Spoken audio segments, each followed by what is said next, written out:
प्यारे बच्चों, क्या आप जानते हैं कि एक दर्जन में 12 ही क्यों होते हैं?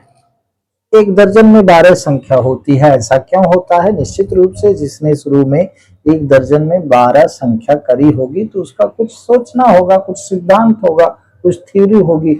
मुझे जो लगता है मैं आपको बता देता हूं। ये 12 संख्या ऐसी संख्या है जो इन 4 संख्याओं से विभाजित होती है। कहने का मतलब ये कि अगर 12 संख्या में कोई चीज है तो उसको 4 प्रकार से बांट सकते हैं। 2 से 12 डिवाइड है तो 2 छक्का 12, यानी कि 6 6 के 2 भाग। 3 से 12 डिवाइड है भाई, 3 चौक 12, यानी 4 4 के 3 भाग। और फिर 4 3 12, यानी 4 4 के 3।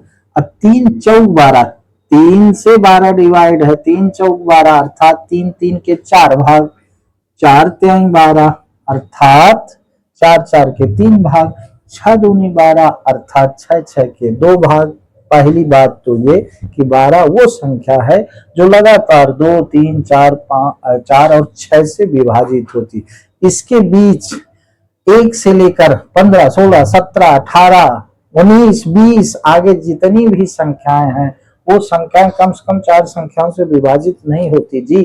पहला तो रीजन ये है कि 12 एक दर्जन में इसलिए होते हैं कि उसको विभाजित करने में, हिस्सा बांटने में बड़ी सुविधा होती है। दूसरा, जब ये डोजन 12 दर्जन बनाया गया तो देखें अगर पैकिंग करी जाए तो 1 2 3 4, 1 2 3 4, 1 2 3 4। अब ये 4 3 12 कितनी अच्छी पैकेट बन जाएगी। अगर मान लो 13 होता, लड्डू ही बनाए, 14 होता तो वो 2 3 लड्डू कैसे पैकिंग बनाने में असुविधा होती। पैकेट ऐसे भी बन सकता है। पैकेट अगर लंबा बनाना है 3 3 कर लो भाई, ये 3 3। तो इसलिए पैकेट बनाने की जो सुविधा थी इसको भी ध्यान रखने के लिए ये 12 बनाया गया डोजन। आज बस इतना ही, धन्यवाद।